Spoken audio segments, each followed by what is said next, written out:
Hello friends, so first lecture of vector algebra जो कि last time हुआ था, आपने उसमें देखा था कि वेक्टर रिप्रेजेंट कैसे होती है, फिर टाइप्स ऑफ वेक्टर क्या होता है, कई सारी चीज़, equal vector, then unit vector, zero vector represent होती कैसे, इनिशियल पॉइंट, टर्मिनल पॉइंट, ठीक है, directed line, magnitude, scalar vector का डिफरेंस, ऐसी बहुत सी चीज़ें आपने देखी थी लास्ट लेक्चर में। ठीक है, बट वो एक बेसिक टर्मिनोलॉजी का लेक्चर था। एक्चुअल पिक्चर शुरू होगा अब इस लेक्चर से। वेक्टर रिप्रेजेंट कैसे करते हैं वो तो आपने काफ़ी तरीकों से देखा, ए बी बार या फिर ए बार, इस तरह सिंबल स्मॉल लेटर से भी आप रिप्रेजेंट कर सकते हो, या फिर उसका अगर इनिशियल पॉइंट ए है, टर्मिनल पॉइंट बी है, तो ए बी बार इस तरह से भी रिप्रेजेंट कर सकते हो। ये तो आपने देखा रिप्रेजेंटेशन ऑफ वेक्टर, या वेक्टर को किस सिंबल से रिप्रेजेंट किया जाता है वो आपने देखा, ए बी बार या फिर स्मॉल लेटर ए बार, बराबर। लेकिन अगर हमें किसी वेक्टर को उसके कंपोनेंट के फॉर्म में रिप्रेजेंट करना है, अगर किसी भी वेक्टर को हमें उसके कंपोनेंट के फॉर्म में रिप्रेजेंट करना है, तो वो कैसा होता है, वो दिखता कैसे है, करना क्या है, ये सब चीज़ हम अब यहाँ देखेंगे। ठीक है दोस्तों, तो ए टू जेड चीज़। अब सबसे पहले तो कंपोनेंट वेक्टर होता क्या है। वेक्टर तो आपने देख लिया, ठीक है। अब वेक्टर में उसके कंपोनेंट्स मतलब क्या, वेक्टर कंपोनेंट मतलब क्या, वो होते क्या है, सिंगल सिंपल है दोस्तों। देखो ये हमारी बॉडी है, बराबर। अब हमारे बॉडी के कुछ कंपोनेंट से, कुछ पार्ट से, दो हाथ, दो पैर, दो कान, एक नाक, दो आंखें, ये हमारे कंपोनेंट है। बिना उसके हमारी बॉडी अधूरी है। पता है आपको, ये सब चीज़ें समझती है कि अगर ये बॉडी हमारी एक सिंगल अगर ऑब्जेक्ट है, एक सिंगल ऑब्जेक्ट है हमारी बॉडी, बट ये सिंगल ऑब्जेक्ट भी कई सारे कंपोनेंट से बना हुआ है। जैसे कि मैंने कहा, दो हाथ, दो पैर, दो आंखें, दो कान, एक नाक, और बिना उसके बॉडी अधूरी है। उसी तरह कोई भी वेक्टर हमेशा उसके कंपोनेंट से बनती है, और वो कंपोनेंट होते क्या है पहले तो वो समझो। अब देखो, मैं रिप्रेजेंट करता हूँ वेक्टर को इन 2D फॉर्म और एक 3D फॉर्म। ठीक है, मतलब अगर मैं 2D फॉर्म में रिप्रेजेंट करूँ, 2D फॉर्म में मतलब यहाँ पे सिर्फ आएंगे दो coordinate, x axis and y axis. ठीक है, और ये एक वेक्टर है, ये एक वेक्टर है जिसका नाम है सपोज वेक्टर आर बार। ठीक है, vector r bar small letter से हम वेक्टर को रिप्रेजेंट करते हैं। तो अब इस वेक्टर के पता है दो कंपोनेंट, 2D में उसके दो कंपोनेंट कहाँ होते हैं, एक होता है अलोंग एक्स एक्सिस और दूसरा होता है अलोंग वाई एक्सिस। तो ये आर के, अगर ये सपोज एक पॉइंट है आर, और इस आर के दो कोऑर्डिनेट है एक्स वाई, ये तो कोऑर्डिनेट ज्योमेट्री में आप देख चुके हो, बराबर, कि कोई भी पॉइंट को हम उसके दो कोऑर्डिनेट से, 2D में अगर हम बात कर रहे हैं तो कोई भी पॉइंट को हम दो पॉइंट से, उसके दो कोऑर्डिनेट से रिप्रेजेंट करते हैं, x coordinate and y coordinate. X मतलब क्या, ओरिजिन से हॉरिजॉन्टल डिस्टेंस, वाई मतलब ओरिजिन से वर्टिकल डिस्टेंस। सो ये जो पॉइंट है आर, या फिर इसको मैं नाम दे दूँ पी, और ये है ओरिजिन ओ पी, तो ये वेक्टर क्या हुई, ये वेक्टर हुई ओ पी बार, ये वेक्टर हुई ओ पी बार, जिसको हम स्मॉल लेटर आर बार से भी रिप्रेजेंट करेंगे। ठीक है, तो सपोज ये ओ पी बार, जिसमें ओ तो ओरिजिन है, जिसके पॉइंट तो आपको पता है, ओरिजिन के पॉइंट बचपन से हमें पता है, होश संभालते ही पता चल जाता है कि 0 0 पॉइंट है ओरिजिन के। लेकिन पी एक any point in the space है। पी क्या है, P is any random point in the space जो कि रिप्रेजेंट हो रही है उसके एक्स और वाई यानी 2D फॉर्म में, और हमेशा ओरिजिन से जो उसका हॉरिजॉन्टल डिस्टेंस होता है, सो पी का ओरिजिन से horizontal distance is x coordinate, और पी का ओरिजिन से वर्टिकल डिस्टेंस है वाई कोऑर्डिनेट। तो पी के कोऑर्डिनेट है एक्स वाई।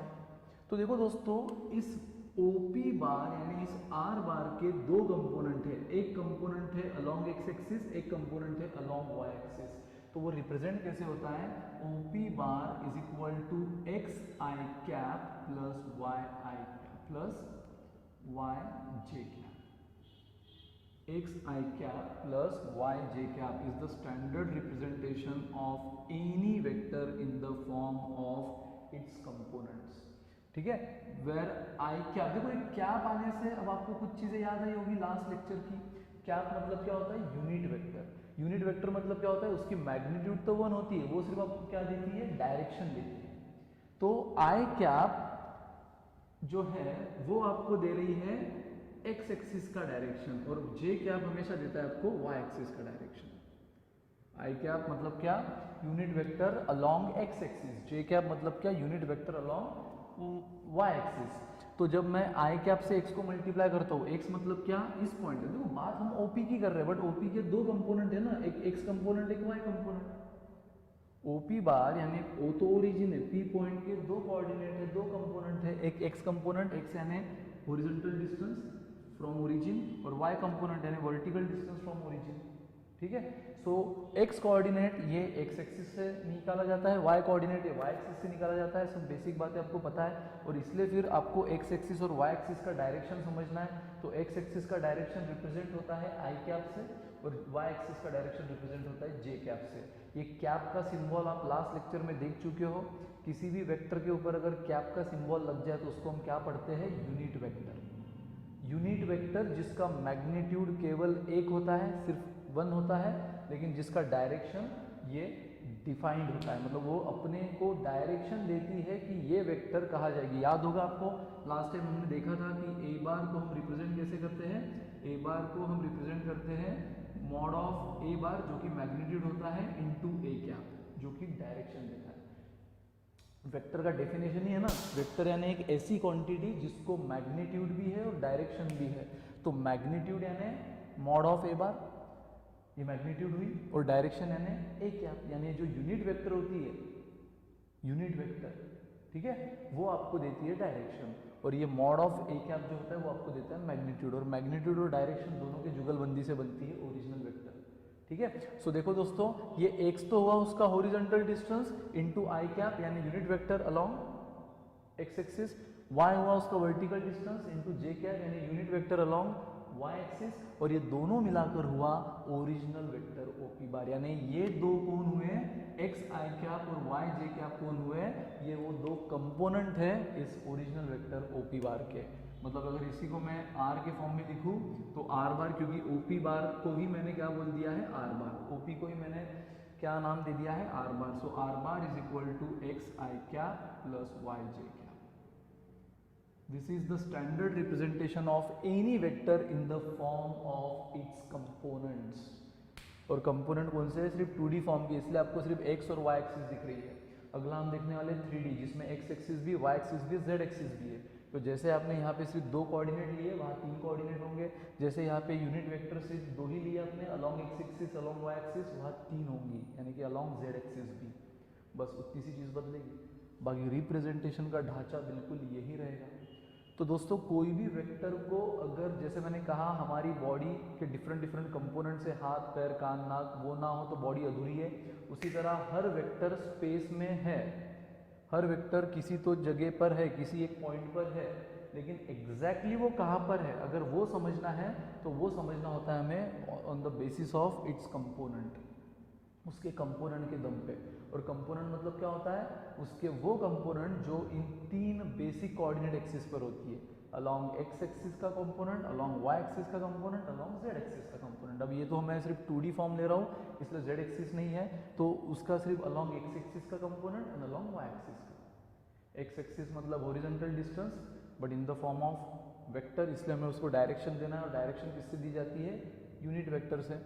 और वाई मतलब वर्टिकल डिस्टेंस, बट उसको भी हमें एक वेक्टर के फॉर्म में कन्वर्ट करना है। देखो दोस्तों, एक्स और वाई तो क्या है, वैल्यू है, मैग्नीट्यूड है।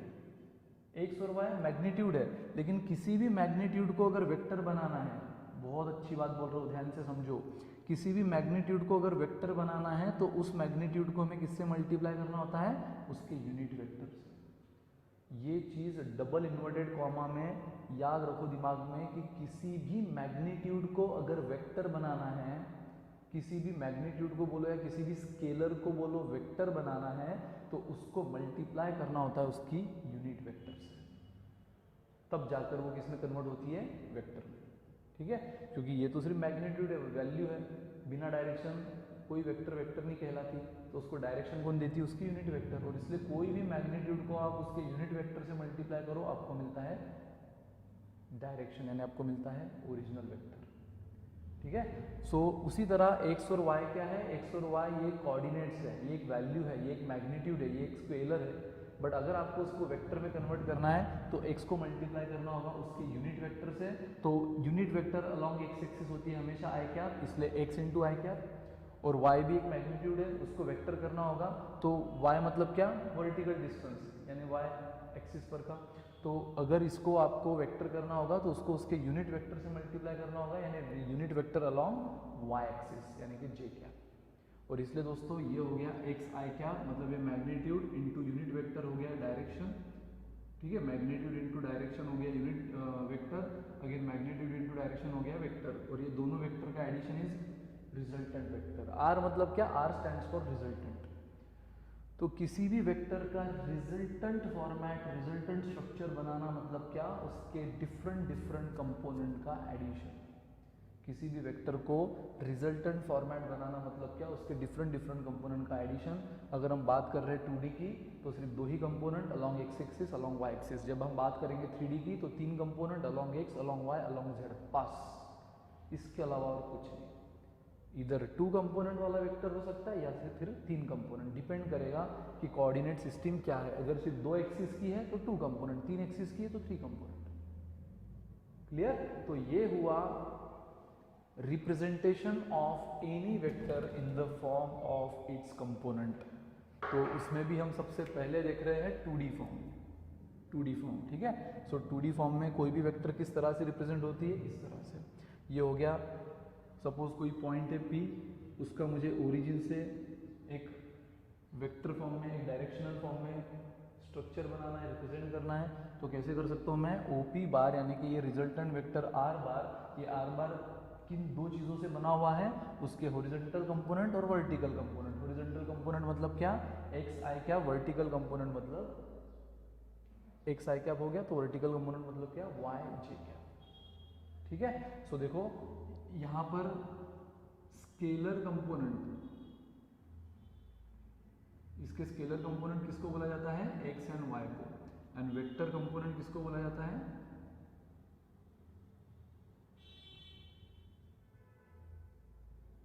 X and y are scalar component. तो वेक्टर कंपोनेंट कौन सा है, पूरा x i cap and y j cap, ठीक है। मतलब किसी भी वेक्टर में अगर क्वेश्चन आपको पूछ रहा है कि बताओ इस वेक्टर का स्केलर कंपोनेंट क्या, तो स्केलर कंपोनेंट मतलब बस ये coefficient x y x y. Scalar मतलब क्या, value, magnitude, only magnitude, direction नहीं। सो डायरेक्शन नहीं तो ये यूनिट वेक्टर का काम नहीं, क्योंकि यूनिट वेक्टर का काम ही क्या होता है, सिर्फ डायरेक्शन देना। यूनिट वेक्टर का काम क्या होता है, सिर्फ डायरेक्शन देना, मैग्नीट्यूड, ठीक है। तो अगर आपको सिर्फ स्केलर कंपोनेंट बोला है तो यूनिट वेक्टर को इग्नोर करो, जो ये कोएफिशिएंट है, कांस्टेंट कोएफिशिएंट एक्स वाई, वो हो गए स्केलर कंपोनेंट किसी भी वेक्टर के लिए।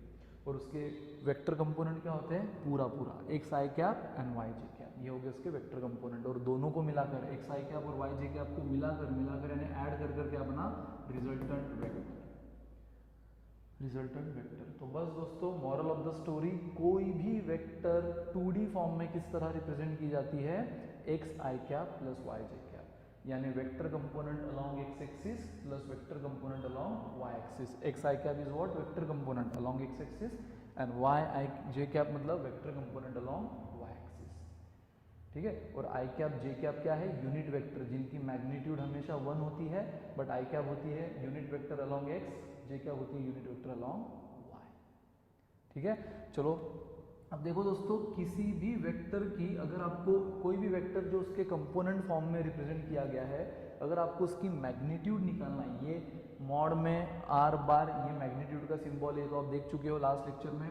तो उसकी मैग्नीट्यूड बहुत ही सिंपल फॉर्मूला से निकलती है, उसके स्केलर कंपोनेंट के स्क्वायर का एडिशन। ये लिख लो अगला फॉर्मूला, कि कोई भी वेक्टर जो उसके कंपोनेंट वेक्टर्स के फॉर्म में रिप्रेजेंट की गई है, कोई भी वेक्टर जो उसके कंपोनेंट वेक्टर के फॉर्म में रिप्रेजेंट की गई है, उसकी अगर आपको मैग्नीट्यूड निकालना है तो मैग्नीट्यूड का सिंपल सा formula square of their scalar vector. तो स्क्वायर रूट में क्या कर दो, उसके स्केलर वेक्टर के स्क्वायर को ऐड कर दो। क्लियर? तो बस दो बातें आपने यहाँ तक बहुत अच्छी से दिमाग में फिट करना है। पहली बात कि कोई भी वेक्टर को उसके कंपोनेंट वेक्टर में रिप्रेजेंट किया कैसे जाता है, x i cap plus y j cap, अगर वो 2D है तो, और उसका मैग्नीट्यूड क्या होता है, तो स्क्वायर रूट ऑफ उसके दोनों स्केलर कंपोनेंट के स्क्वायर का एडिशन, यानी square root of x square plus y square, ठीक है। कोई डाउट? सिंपल, लिख लो, फिर हम देखेंगे 3D फॉर्म। लिख लो दोस्तों, फिर हम देखेंगे 3D फॉर्म। 3D फॉर्म मतलब क्या होता है, मैंने कहा है, एक बेसिक सी हिंट तो दे ही दी मैंने। 3D फॉर्म में एक्स एक्सिस भी आएगी, वाई एक्सिस भी आएगी, जेड एक्सिस भी आएगी। ठीक है, तो ये तो ओरिजिन है जिसके कोऑर्डिनेट है 0 0 0। जब 2 थे तो सिर्फ 0 0, क्योंकि तब सिर्फ एक्स और वाई कोऑर्डिनेट, अब 3 है तो एक्स वाई जेड, तो इसको x बोल दो, इसको y बोल दो, इसको z बोल दो, मर्जी आपकी। आप इसको भी z बोल सकते हो, इसको x, इसको y, या कैसी भी नाम दो। तो ये तीनों एक्सिस एक दूसरे को क्या होती है 3D में परपेंडिकुलर, ये तीनों एक्सिस एक दूसरे को परपेंडिकुलर होती है। ठीक है, सो इनके कोऑर्डिनेट 0 0 0 है। एक पॉइंट है सपोज यहाँ पे P, और यहाँ से मुझे इस पॉइंट को रिप्रेजेंट करना है। P के कोऑर्डिनेट x y z है, तो ये B पार्ट हम देख रहे हैं 3D फॉर्म। ठीक है, 3D फॉर्म मतलब 2D मतलब 2 एक्सिस, 3D यानी 3 एक्सिस x y z। तो इसलिए यहाँ पे 3 कोऑर्डिनेट, ओरिजिन के तो हो गए 0 0 0, P हो गया x y z, ये 3 कोऑर्डिनेट। तो इसका मतलब जैसे 2D में आपने देखा था P के 2 ही कोऑर्डिनेट थे x y, इसलिए उसके 2 ही कंपोनेंट बने, along x axis, along y axis. अब यहाँ पे 3 कोऑर्डिनेट है x y z, और इसलिए यहाँ पे 3 कंपोनेंट बनेंगे, along x axis, along y axis, along z axis. लेकिन वेक्टर कंपोनेंट बनाने के लिए मैग्नीट्यूड तो है आपके पास, अलोंग x एक्सिस की मैग्नीट्यूड x है, अलोंग y की y है, अलोंग z की z है। लेकिन मैंने डबल इन्वर्टेड कॉमा में एक बात फिट करने बोली थी ना, कि वेक्टर कंपोनेंट बनाने के लिए वो वेक्टर तब तक नहीं बनती जब तक आप मैग्नीट्यूड को उसके यूनिट वेक्टर से मल्टीप्लाई ना करो। तो मैग्नीट्यूड तो आपके पास है, बस आपको अलोंग ये तीनों एक्सिस क्या चाहिए, यूनिट वेक्टर। तो एक्स एक्सिस की यूनिट वेक्टर तो आपको पता ही है, ए कैप, यूनिट वेक्टर को हम कैप से रिप्रेजेंट करते हैं। वाई एक्सिस की यूनिट वेक्टर तो आपको पता ही है, जे कैप। अब जेड एक्सिस के यूनिट वेक्टर को बोला जाता है के cap, small I cap, small J cap, small के कैप। बस ये रही एक्स एक्सिस की मैग्नीट्यूड, एक्स कोऑर्डिनेट की मैग्नीट्यूड, वाई कोऑर्डिनेट की मैग्नीट्यूड, जेड की मैग्नीट्यूड। और ये रही अलोंग एक्स एक्सिस की यूनिट वेक्टर, अलोंग वाई की यूनिट, अलोंग जेड की यूनिट वेक्टर। तो उसके मैग्नीट्यूड को उसके रिस्पेक्टिव यूनिट वेक्टर से मल्टीप्लाई कर दो और ऐड कर दो, बनने वाला वेक्टर कहलाएगा रिजल्टेंट वेक्टर। ठीक है, उसके ये तीनों कंपोनेंट को ऐड कर दो, एक्स अलोंग वाले कंपोनेंट को भी, वाई अलोंग वाले भी, और जेड अलोंग वाले को भी, बनने वाली वेक्टर कहलाएगी रिजल्टेंट वेक्टर। सो देखो दोस्तों,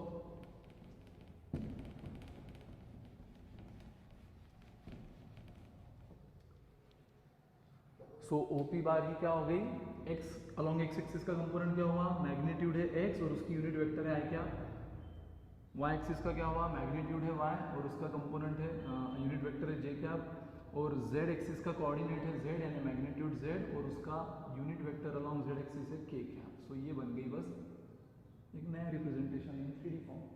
सिंपल है, बच्चों की बातें हैं, जब 2 था तो ये था, 3 था तो ये आ गया, बस इतना सा बड़ा है। सो इस रिजल्टेंट वेक्टर को ही हम क्या बोलते हैं, इस रिजल्टेंट वेक्टर को ही हम बोलते हैं आर बार। सो आर बार मतलब ही क्या, एक्स आई क्या प्लस वाई जे क्या प्लस जेड के क्या। क्लियर है दोस्तों?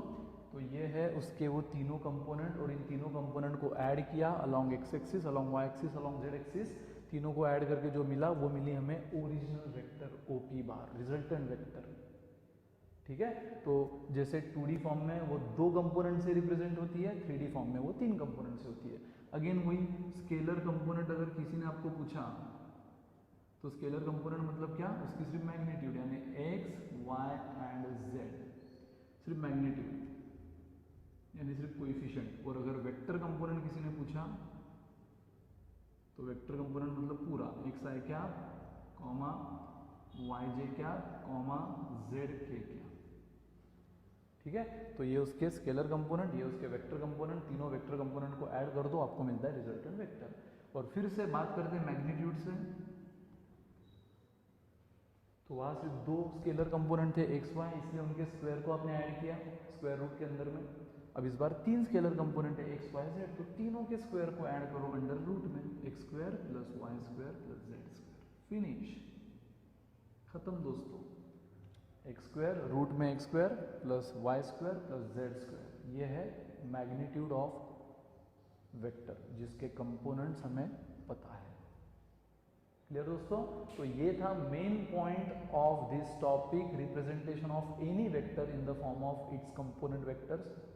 तो 2D फॉर्म में अगर है तो क्या होता है, सिर्फ एक्स आई क्या प्लस वाई जे क्या, और उसका मैग्नीट्यूड होता है स्क्वायर रूट में x square plus y square. 3D form में है तो x i cap plus y j cap plus z k cap, और उसका ये हो जाता है magnitude x square y square z square का एडिशन अंडर रूट। ठीक है, और इन एक्स वाई जेड को बोला जाता है स्केलर कंपोनेंट, और इस पूरे x i cap y j cap और जेड के कैप को बोला जाता है vector component, where i cap j cap and k cap are unit vector along x axis y axis and z axis respectively. ठीक है दोस्तों, लिखो।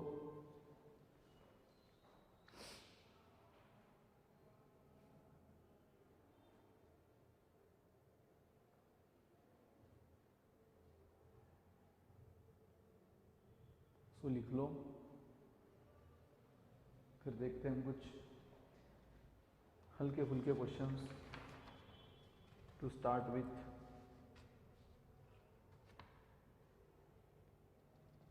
ठीक है, चलो और भी चीजें हमें इसमें देखना है, इसका algebra, addition, subtraction between two component vectors, सब चीजें हम देखेंगे धीरे धीरे। पहले क्वेश्चन देखना। क्वेश्चन आपको बोल रहा है कि compute the magnitude of the following vector. Simple है, बस उसने आपको वेक्टर दे दिया है, और वेक्टर भी किस फॉर्म में दिया है, बिल्कुल उसी फॉर्म में जो अभी हमने देखा है, यानी इन the form of component vectors I cap j cap k cap, और उसकी मैग्नीट्यूड निकालने बोला है। सो देखो फर्स्ट क्वेश्चन में उसने ए बार दे दिया है आपको i cap plus j cap plus k cap. Second question में बी बार दे दिया उसने आपको 2i cap minus 7j cap minus 3k cap, और थर्ड क्वेश्चन में दे दिया है c bar is equal to 1/√3 i cap plus 1/√3 j cap minus 1/√3 k cap. ठीक है, और इन तीनों क्वेश्चन में सिंपली वो चाहता है कि इन तीनों जो वेक्टर है जो उसको कंपोनेंट फॉर्म में रिप्रेजेंट किया गया है उनकी मैग्नीट्यूड निकालो। तो चलो फर्स्ट क्वेश्चन का सॉल्यूशन हम निकालते हैं। फर्स्ट क्वेश्चन में क्या है, a bar is equal to i cap plus j cap plus k cap. अगर मैं उसको उसके स्टैंडर्ड फॉर्म से कंपेयर करूँ, यानी a bar is equal to x i cap plus y j cap plus z k cap, ये है उसका स्टैंडर्ड फॉर्म जो अभी जस्ट हमने देखा था 3D फॉर्म में। तो एक्स वाई जेड ये जो स्केलर कंपोनेंट है ये निकालना बहुत जरूरी है, और एक्स वाई जेड मतलब क्या होता है, एक्स यानी कंपलसरी वो कोएफिशिएंट जो आई के आपको अटैच है। तो यहाँ आई के आपको अटैच कौन है, अगर मैं इन दोनों को कंपेयर करूँ तो आई के आपको जो अटैच होता है वो एक्स है, तो यहाँ आई के आपको कौन अटैच है, जब कोई नहीं तो 1 होता है, जिसका कोई नहीं उसका 1। अगर यहाँ मल्टीप्लीकेशन में कोई नहीं मतलब 1 है। ठीक है, अगेन y मतलब क्या, y यानी जो जे कैप को अटैच है, तो यहाँ जे कैप को कौन अटैच है, कोई नहीं यानी 1। और z मतलब क्या, z यानी वो जो के कैप को अटैच है, अगेन यहाँ कुछ नहीं मतलब 1। सिंपल। सो आई कैप को जो अटैच है वो x, y जे कैप को जो अटैच है वो y, और के कैप को जो अटैच है वो z, और यहाँ पे कुछ नहीं है मतलब 1 1 1 है, तो x मिला 1, y मिला 1, z मिला 1, z मिला 1। और मैग्नीट्यूड अगर आपको निकालनी है इस ए बार वेक्टर की तो उसका सिंपल सा फॉर्मूला है ये उसका सिंपल एक्स स्क्वायर यानी 1 square plus y square 1 square plus z square 1 square, so 1 + 1 + 1 √3 is the answer. पहले क्वेश्चन का आंसर क्या है दोस्तों, √3। लिख लो और फिर देखो अगला क्वेश्चन।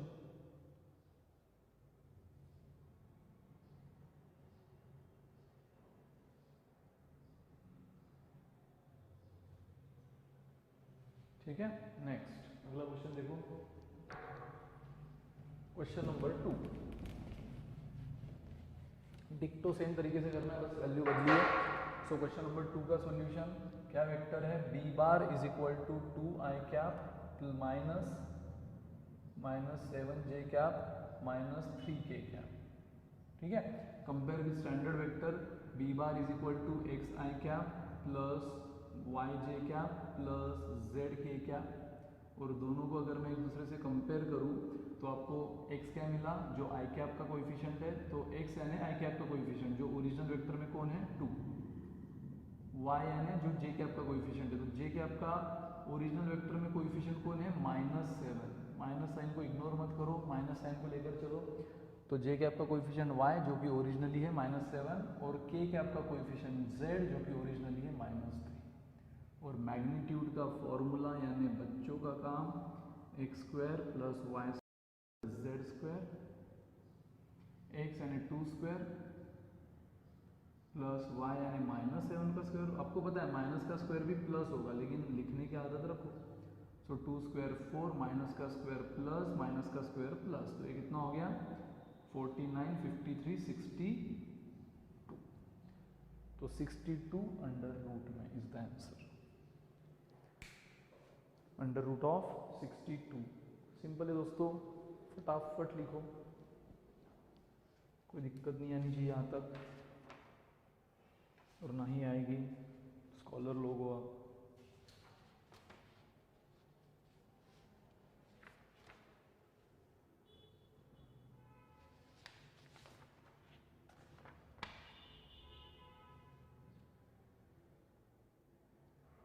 ठीक है, चलो थर्ड क्वेश्चन, क्वेश्चन नंबर 3। ये रूट और फ्रैक्शन को देख के बिल्कुल नहीं डरना है, सिंपल क्वेश्चन की तरह क्वेश्चन है भी। तो 3 में आपको सी बार दिया गया है 1/√3 i cap plus 1/√3 j cap plus 1/√3 k cap. Compare with standard vector x i cap plus y j cap plus z k cap. दोनों को जैसे ही कंपेयर करो, x y z आपकी झोली में, x मिल गया 1/√3, y मिल गया 1/√3, z भी मिल गया 1/√3। ठीक है, हाँ लेकिन ये प्लस है माइनस है, अच्छा सॉरी ये माइनस है, कोई फर्क नहीं पड़ता, ये प्लस है, पॉजिटिव पॉजिटिव निगेटिव। ठीक है, सो इससे x मिला आपको i कैप का कोएफिशिएंट 1/√3, y j कैप का coefficient 1/√3 and z k cap का कोएफिशिएंट जो कि है -1/√3, कोई फर्क नहीं पड़ता। अब आ जाओ मैग्नीट्यूड पे, सिंपली मैग्नीट्यूड निकाल के छोड़ना है। सो x², फॉर्मूला लिख दो पहले, फॉर्मेलिटी। सो 1/√3 का स्क्वायर प्लस 1/√3 का स्क्वायर प्लस -1/√3 का स्क्वायर, तो ये तो प्लस प्लस ही है, तो अंदर 1/√3 और z -1/√3 है। अब देख लो सिंपल है, 1 का स्क्वायर तो 1 ही होता है, √3 का स्क्वायर क्या होता है 3। रूट देखो 1 का स्क्वायर तो 1 हो जाएगा, एंड जैसे आप 1 का स्क्वायर ले रहे हो पूरे फ्रैक्शन का स्क्वायर लेना है ना, यानी न्यूमरेटर का अलग डिनोमिनेटर का अलग, तो 1 का स्क्वायर 1, √3 का स्क्वायर, तो यहाँ पे रूट और स्क्वायर कैंसिल हो जाएगा बराबर, तो स्क्वायर और स्क्वायर रूट कैंसिल, बचा 3। सेम यहाँ पे 1 का स्क्वायर 1, √3 का स्क्वायर 3, अगेन माइनस का स्क्वायर तो प्लस होता है आपको पता है, सो -1 का स्क्वायर +1 और √3 का स्क्वायर 3। सो दोस्तों डिनोमिनेटर अगर सेम है तो तीनों फ्रैक्शन के न्यूमरेटर को ऐड कर सकते हैं। सो 1 + 1 + 1 3/3, 3/3 मतलब 1 and √1 is 1। So this is the magnitude. जितना आपको टफ लग रहा था, काफ़ी सिंप्लीफाइड सॉल्यूशन इसका मिला, only 1। This is the magnitude, खत्म।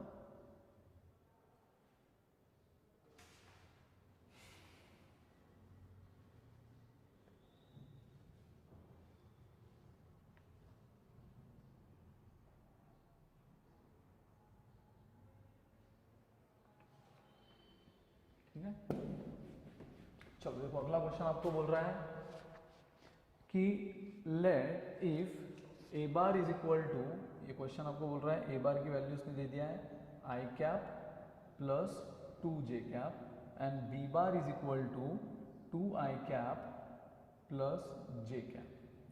ठीक है, सो ए बार दे दिया है i cap plus 2j cap, b bar दे दिया है 2i cap plus j cap, 2d form में दिया है।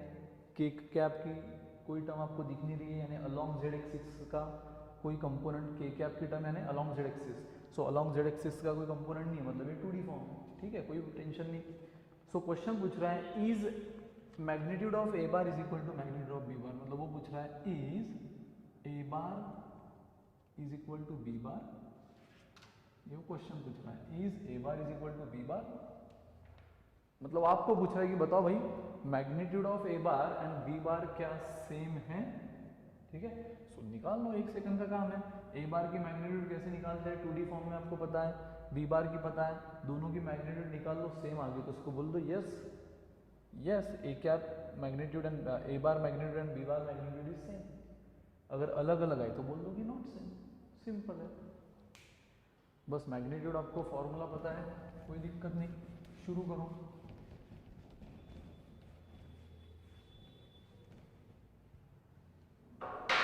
सो ए बार आपको पता है i cap plus 2j cap. अब बार बार हम लिखेंगे नहीं, अब डायरेक्ट यहाँ पे आपको पता है एक्स मतलब कौन होता है, जो आई कैप का कंपोनेंट है। तो आई कैप का कंपोनेंट यानी आई कैप का स्केलर कंपोनेंट मतलब उसका कोएफिशिएंट है 1, कोई नहीं मतलब 1 है। और y होता है जो जे कैप का स्केलर कंपोनेंट है यानी 2, तो उसकी मैग्नीट्यूड क्या हुई, स्क्वायर रूट में x square plus y square यानी स्क्वायर रूट में 1 स्क्वायर प्लस 2 स्क्वायर। तो 1 plus 2, 1 square is 1 and 2 square is 4, root 5। Root 5 मिला आपको मैग्नीट्यूड ऑफ ए बार। उसी तरह अब बी बार ले लो। बी बार है आपके पास 2i cap plus j cap.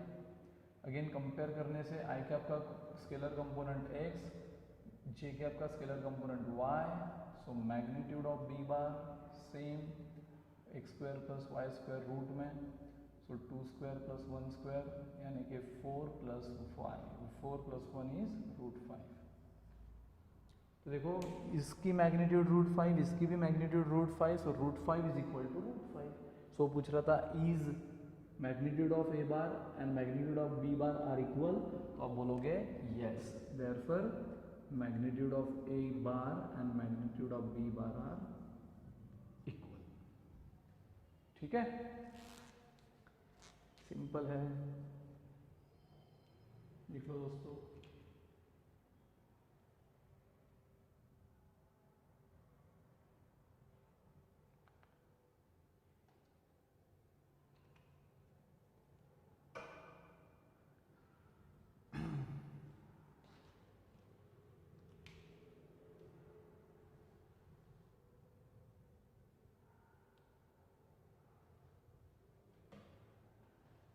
चलो लिख लिया।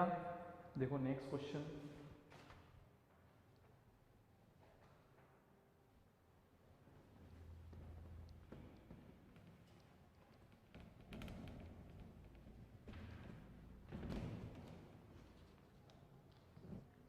क्वेश्चन बोल रहा है find the unit vector in the direction of vector a bar is equal to 2i cap plus 3j cap plus k cap.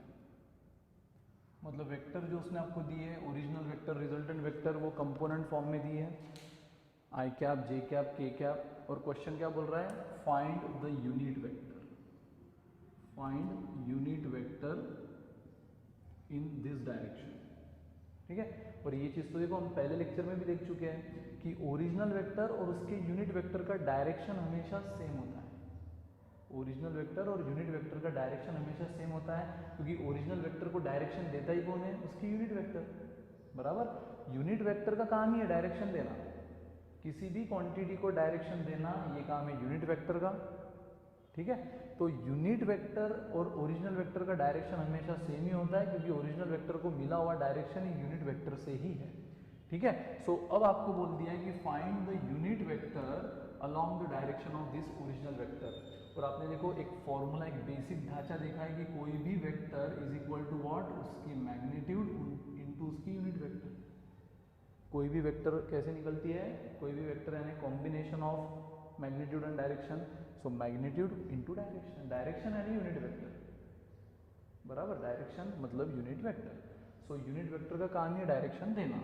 सो ये एक बेसिक सा ढांचा आप देख चुके हो जब मैंने टाइप्स ऑफ वेक्टर बताया था लास्ट लेक्चर में। तो यूनिट वेक्टर में मैं ये चीज़ बता चुका हूँ आपको कि कोई भी वेक्टर कैसे रिप्रेजेंट होती है, उसके कंपोनेंट फॉर्म में तो ऐसे रिप्रेजेंट होती है जो हमने आज देखा, लेकिन जनरली कैसे रिप्रेजेंट होती है, उसकी मैग्नीट्यूड इनटू उसका डायरेक्शन। और ये डायरेक्शन को हम बोलते हैं ए कैप, यानी unit vector along original vector, unit vector along a bar, क्योंकि यहाँ ओरिजिनल वेक्टर कौन है, ए बार।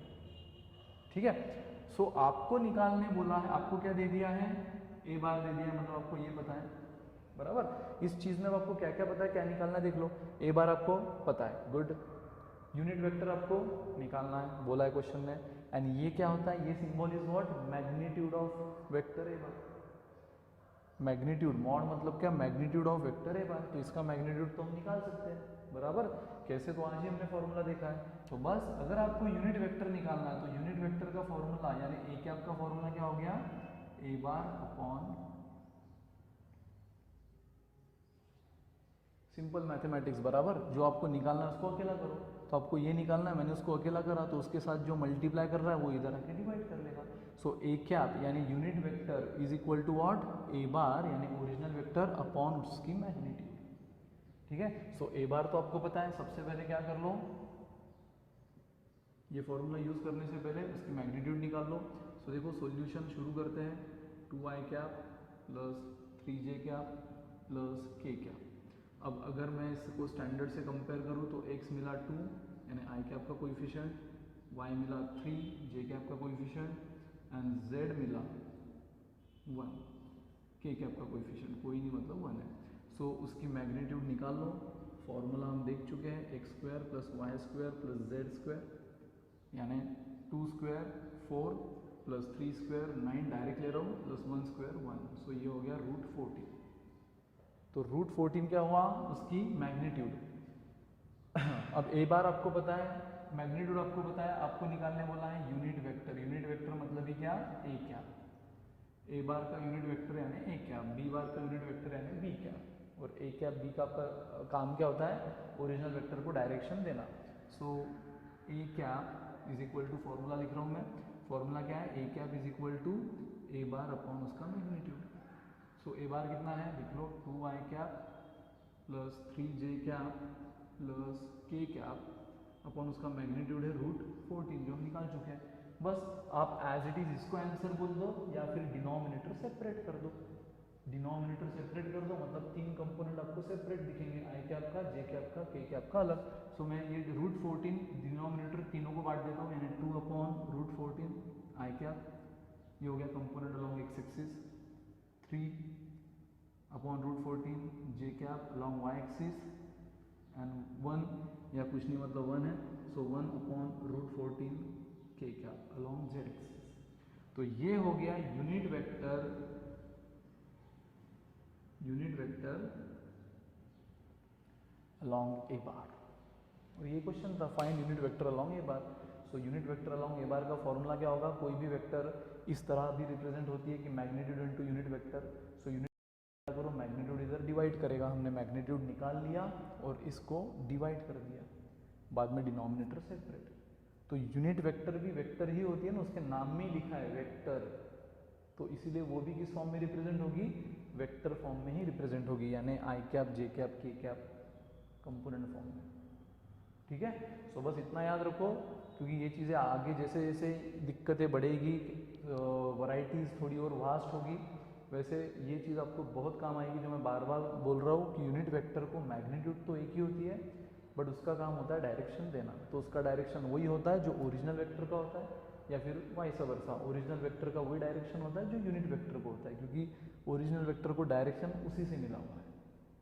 ठीक है। और वो निकालने की ये रही प्रोसेस, मैग्नीट्यूड निकाल लो, ओरिजिनल वेक्टर को डिवाइड कर लो, तो बदले में आपको जो मिलता है वो भी आंसर वेक्टर के फॉर्म में ही है और वो कहलाता है यूनिट वेक्टर। ठीक है दोस्तों, कोई डाउट यहाँ तक? तो आज हमने देखा representation of any vector in its component form, 2D component, 3D component. ठीक है। साथ ही में उसके कुछ क्वेश्चंस, और भी चीज़ें अब धीरे धीरे बढ़ेगी, इंटरेस्टिंग होगी, मज़ा आएगा, गारंटी है। ठीक है। बस रिवाइज करते रहो और मेरे साथ बने